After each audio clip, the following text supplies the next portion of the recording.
Welcome back to Arguments Mapped. After the first two videos, I kind of wound up taking a break because I got a job and you know how that goes. But now I'm back in college and I plan to make these at least once every 2 weeks, but hopefully once every week. You can see my microphone is hanging from the ceiling, so audio quality should be a little bit better. And yeah, this is Curtis Yarvin versus Danielle Allen. They're going to be debating about democracy. I'm going to be using a different software for argument mapping this time. This one is called argumentation.io. And yeah, let's get right into the introductions of the speakers. So just some background information. This is happening at the Harvard Faculty Club, and the speakers are introduced as such. Danielle Allen is a Harvard professor. She is the director of the Allen Lab for Democracy Renovation. She is a political philosopher and ethicist, as well as a public policy expert. She also writes for The Atlantic and The Washington Post. Curtis Yarvin is introduced as a blogger, political theorist, and software developer who came to fame by writing under his pen name Mencius Moldbug. He studied at Brown University, and some of his influences are noted as Mises, Rothbard, Carlyle, and Hoppe. He's noted as being the co-founder of NRX, the neo-reactionary movement, which is also sometimes called the Dark Enlightenment, that he founded with Nick Land. Land is this guy, so I have a lot to say about this guy, but that's not the topic of this video. But I hope to find a way to cover Nick Land on this channel sometime. Alright, and the first matter, there's going to be two matters, but the first matter that is mentioned that they're going to be debating on, Alan is going to start, is the long-term stability and flourishing of our society is better secured by concentrated executive authority than by democratic institutions. So I'm going to grab this from my notes, and I'm going to drop it right here. Now this might seem like nitpicking or asking something that's obvious, but having already tried to map this, I'm going to point this out. The long-term stability and flourishing of our society is better secured by concentrated executive authority than by democratic institutions. So this part right here, the concentrated executive authority rather than democratic institutions, there's not a whole lot of wiggle room with what definition you choose there. But up here, stability, flourishing, flourishing especially. Take note of just how up in the air what flourishing means is. We will see them talking past each other on this word later, because they have different ideas of what flourishing means. So, having recognized the ambiguity of the ultimate conclusion, we can move on to Danielle's first statement. Alright, so we get quite a lot to work with here from Alan. Alan begins by stating that her mission is a commitment to democracy, past, present, and future, with no question mark about it. She says, empowerment is the bedrock of human thriving and flourishing. So here we have an interpretation of this word right here. Now this software, argumentation.io, does not allow me to just have another box besides the main conclusion just sitting on its own. So what I'm going to do is I'm going to throw this stuff into notes, and if it gets dragged into the argument, then it will become part of the argument. It looks like I'm typing in Russian for some reason. I should probably change that. So this is a really wise way of wording it from her, that empowerment is the bedrock of human thriving and flourishing, because it really makes visual this idea that you can't have any flourishing up here if you don't have your bedrock of empowerment down here. She then goes on to tell her own story of how she became skeptical of democracy. She said that her youngest cousin died due to gun violence, I believe it was, and this made her very skeptical of democracy's real value. She says that democracy is not supposed to be abstractly valuable, it's supposed to be actually practically valuable. You know, you're supposed to see results. And the conclusion that she reached was not that democracy was bad, but that our current democracy needed renovation. She says that we need to renovate our democracy to deliver on the promise of democracy, which is essentially a confession that right now our democracy is not delivering. Now you'll see the problem that I had last time, because that doesn't directly interact with either of these, because it doesn't even address concentrated executive authority. For this to address the ultimate conclusion, it would have to do some sort of weighing between the two. We can map her empowerment argument as a reason to dispel any sort of autocracy. Alright, so I did switch over to MindMup just because I was having some problems with the argumentation. I have it mapped as follows. The ultimate conclusion is the long-term stability and flourishing of our society is better secured by concentrated executive authority than by democratic institutions. And Alan, who I will map in blue, says, no, that's not true because concentrated executive authority does not deliver on flourishing. And that is because empowerment is the bedrock of human thriving and flourishing. And I will have right along with this, autocratic government does not empower the people. And I'm actually going to change the wording here just to be a little bit more clear. Concentrated executive authority does not deliver on flourishing and thus should be disqualified. Seems much more emblematic of the way that she's talking about this issue. Right, once we get out of the way the fact that autocratic government does not deliver on freedom and empowerment, we don't weigh it so much as we disqualify it. Alan also makes some other claims about Curtis's history that he cites. She says that Curtis's history is a lie, mainly. She says one of the things that Curtis says is that egalitarianism is an invention of the 20th century, and she says that this is not true. Egalitarian goes all the way back to the ancients and is deeply rooted in early American history as well. Now, Alan uses the words empowerment and freedom somewhat interchangeably. She does say that autocracies have consistently violated freedom, therefore they have not delivered good. I'm going to count that as being covered right here. As an aside, she does say that freedom is the power to steer one's own life as well as the public life, or rather not steer the public life, but have a say in the public life, contribute to the public life. So yeah, there exists a question as to whether empowerment and freedom are the same thing in Danielle's worldview. Seeing that she's saying that freedom is the ability to steer one's own life and to have say in the public life, and, you know, empowerment kind of functions like that too, that I'm going to leave them the same for now. All right, now with Alan's first response here, we got quite a bit. We did not get a defense of monarchy here. Right now we're strictly on the topic of democracy, and we're mainly just responding to Alan. So Alan says that in fact they had quite a different upbringing. He says that he grew up in what some people call the deep state, meaning that his parents worked for the government.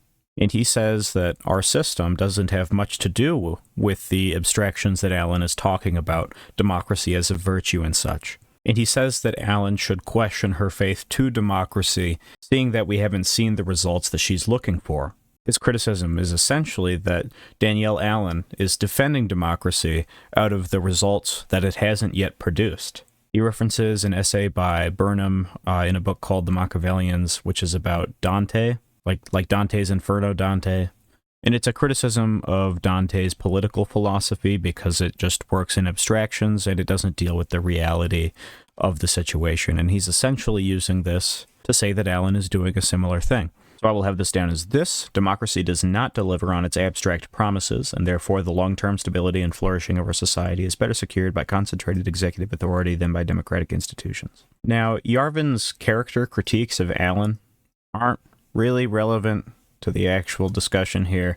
I'm not even going to throw them down as an aside. I just don't think they're very relevant. So Yarvin also goes on to say that Danielle Allen is essentially just playing no true Scotsman, which, if you're unfamiliar, is essentially saying that, as applied to this, nothing is a democracy unless it delivers on the promises of democracy. So therefore, I can defend democracy without having to defend the failed democracies because they aren't real democracies. So to further critique our current democracy in America, maybe to kind of paint a picture that it's not salvageable as a democracy, he goes on to point out things like the House of Representatives having a 98% incumbency rate.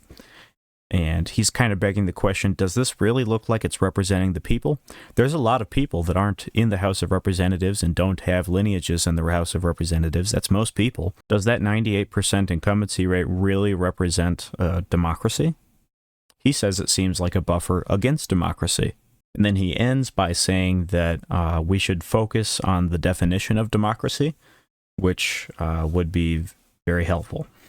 So there's not really anything else to map there. Let's get right into Alan's response. All right, so Alan's response seems to me to be the first moment that they're really talking past each other in an identifiable way. So first of all, she does state some things that they agree on. They agree on the incumbency rate being a problem, and they agree that democracy is not working right now in the United States, at least to its fullest potential. But then, just as Alan says, they part ways. And Alan goes down another road talking about egalitarianism.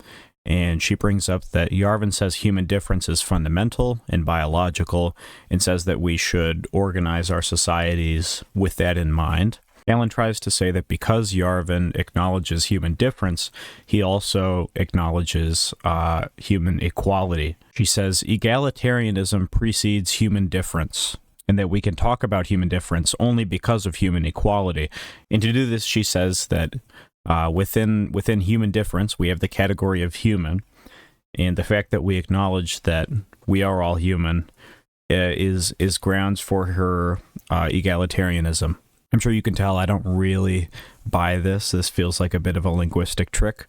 But then she pivots to say that Yarvin is just asking questions about engineering of democracy, which I think is strange. And that is Alan's response, essentially.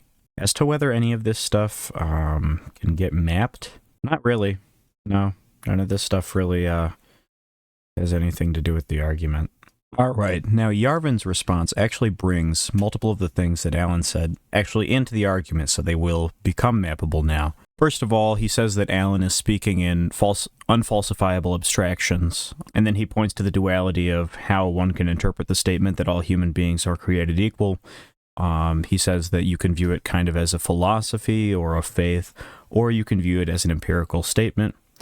And he says if you take it as an empirical statement to be true, then you can conceive of a much truer statement, which is that all identical twins are created equal. And he's using this to essentially say that you can only take it as a faith. It doesn't work very well as an empirical statement, and he says he rejects the empirical side of that. What he says next is that there's no system of government that is appropriate for all peoples at all given times. He uses this to kind of illustrate how democracy as a virtue might be problematic when you're making universal prescriptions. So again, even though they keep using America as an example, they are speaking in a much broader sense. An example that he gives to kind of support this, more of a thought experiment, is should we invade uncontacted tribes and assimilate them to our democratic institutions? Yarvin says no, we should not. It remains to be seen if Alan will respond to that. But again, this doesn't interact with the ultimate conclusion. These are just personal jabs left and right from Yarvin to Alan about personal philosophy. There's some other stuff that Yarvin says here, but again, it doesn't directly map onto anything. He brings up Carlyle's problem of England question, or state of England question, and he says that rather than looking at numbers, we should actually look at the people and talk to the people to see how they're living, and that's how we should judge government systems by. And then we get to Yarvin undermining Alan's democracy as a virtue kind of thing, where he says that while there is an inherent drive for political power in humans, he sees it more as a problem. He even says like a sin, whereas Alan says that it's something that we should give to humans. And I'm just trying to think of how you could possibly map this. Actually, this would work pretty well as an objection right here. I'll have it mapped like this. Empowerment has caused great destruction in the past, and therefore should not be viewed as a universal good. And then we will go back over to Alan. Alright, now I'm going to cover two responses at once, first Alan's and then Yarvin's. So Alan responds by clarifying on the topic of equality. She says that equality comes in a variety of forms, kind of ridicules Yarvin for not asking what kind she was talking about, even though Yarvin did entertain the two biggest types of egalitarianism. That being said, Alan then places herself pretty firmly within the moral equality camp. That's not really an argument, that's just kind of like Yarvin said, that's just kind of a faith position.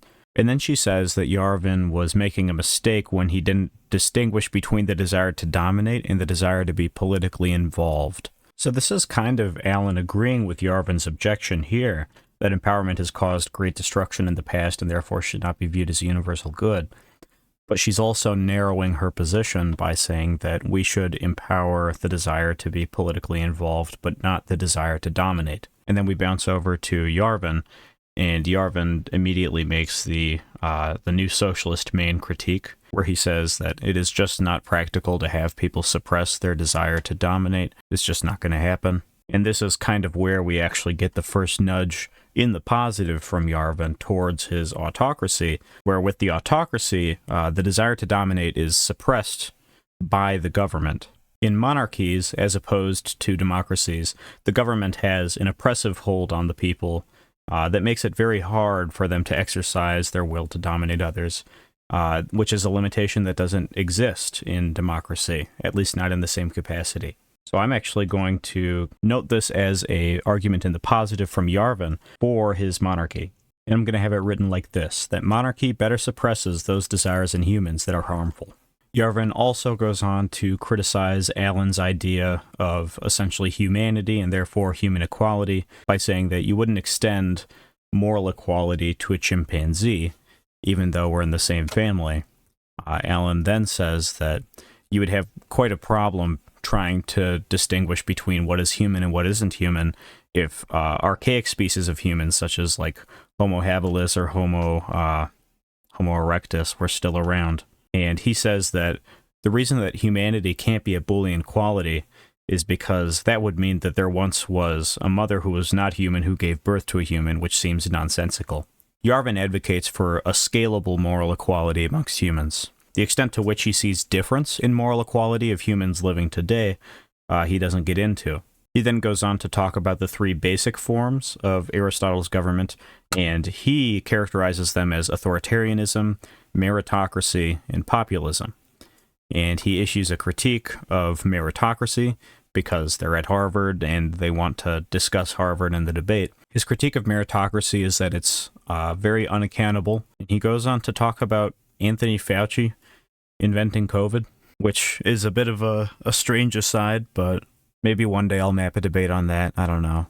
Again, interesting stuff, but boy, it just doesn't really map on. If anything, the review at the end will be quite simple for this one. And then to really put a cap on this, Alan responds by just critiquing Yarvin's characterization of Aristotle's forms of government, because Yarvin had said that he wishes Aristotle only had 3 forms of government.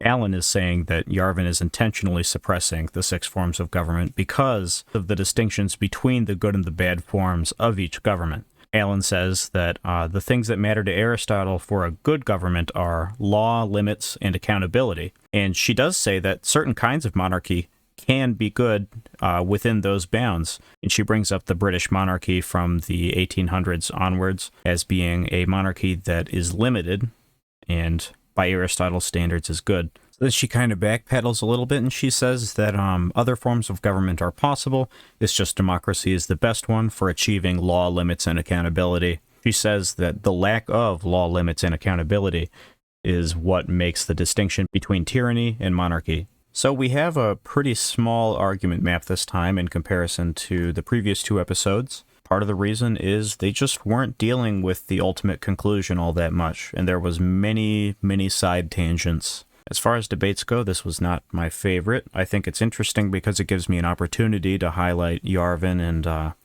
I want to dissect some of his opinions on the channel. Also, we'll certainly do that once I get more into dissecting writings as well. Let's take a look at this in review. So let's start at the bottom of Alan's reasoning. We're going to see empowerment is the bedrock of human thriving and flourishing, and autocratic government does not empower the people. Therefore, the concentrated executive authority does not deliver on flourishing and thus should be disqualified.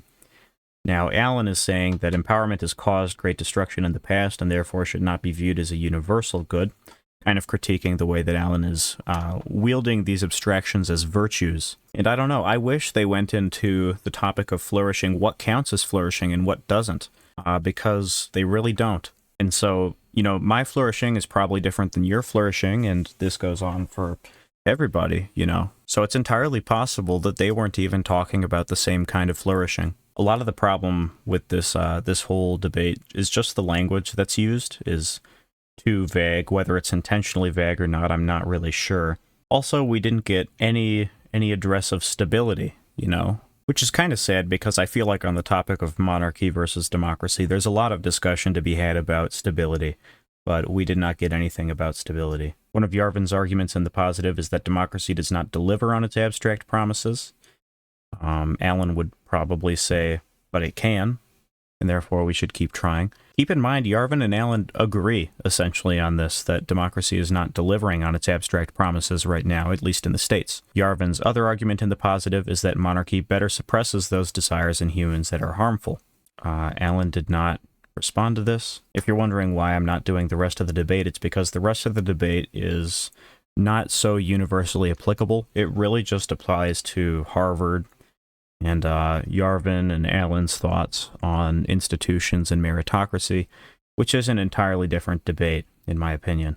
So yeah, very simple one today. I don't think, I've read some of Allen's stuff, I've read quite a bit of Yarvin's stuff.